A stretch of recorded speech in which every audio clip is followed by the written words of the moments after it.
Next, we're going to take some equations of lines and try and come out with direction vectors and points, just like we did yesterday. So getting comfortable with the various versions of the equation lines. If you did yesterday's practice, this should be relatively straightforward, as all we're doing is introducing the z component. So look, the first one, you'll notice that that one is in symmetric form. And if you recall in our last video or our last day, I mentioned that this one is in the proper form, but it's not really the useful form. It's difficult to see the direction vector, and it's difficult to pull out the coordinates. So the first thing I'm going to do is put it in useful form. Useful form means there's, x minus 5 over 2. It means the x's and y's and the z's are all in the proper way, and your direction vector numbers will be on the bottom. Y is just y. We know that's y over 1, so this is a little more useful to see it like this. But this was the problem one. So you see how the z's in the wrong spot. So just like yesterday, I'm going to multiply everything by -1. Multiplying everything by -1 makes this a positive, this a negative, and this a negative. And I can rewrite like this. So if that was too big a jump, look back at yesterday's example on how I was able to change that.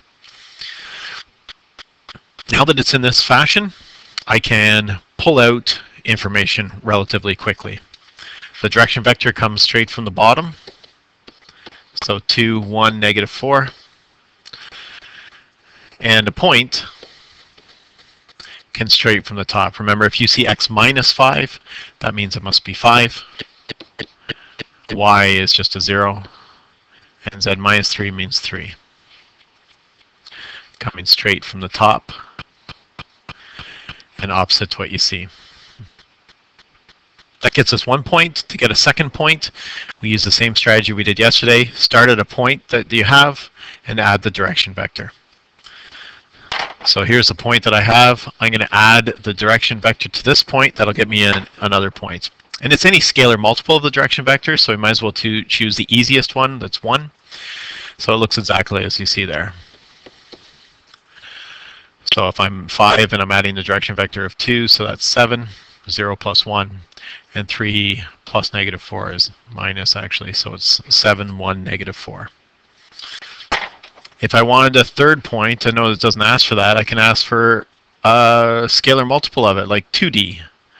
So I'm going to add a 4 to -8 from the original, like this.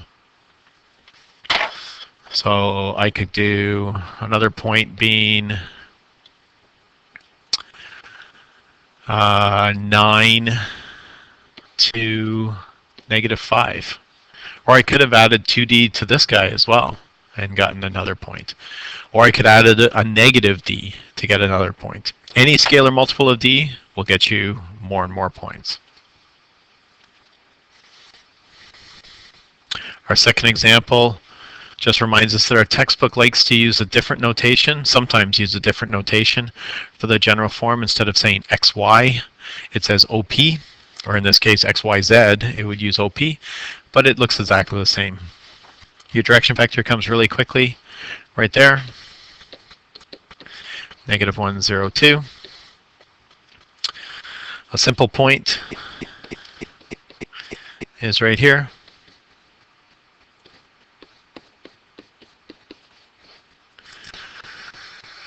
And the easiest way to get another point is add a scalar multiple of it. Choose 1 as your scalar multiple, and you're just adding this, this, and this. So 4 plus -1 is 3. 1 plus 0 is 1. And -3 plus 2 is -1. There's a second point. If I wanted a third and a fourth, I would just change the scalar multiple, make that -1, or 2, or 3, and that'll get you more and more points. C.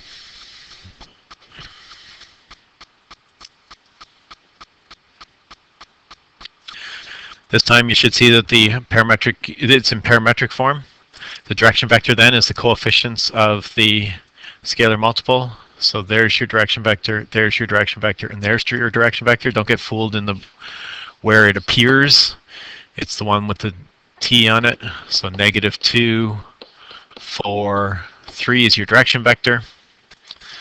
And then a point are all the just numbers.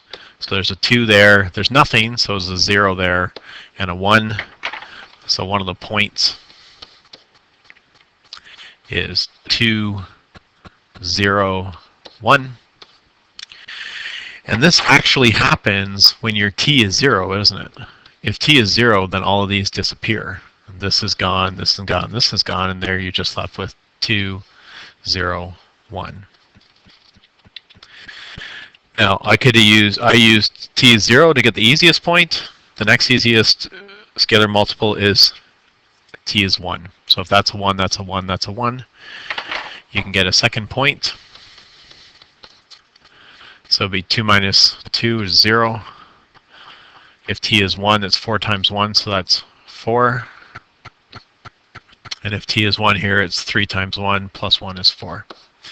You can also get that point by taking this and adding your direction vector. There it is. 2 plus -2 is 0.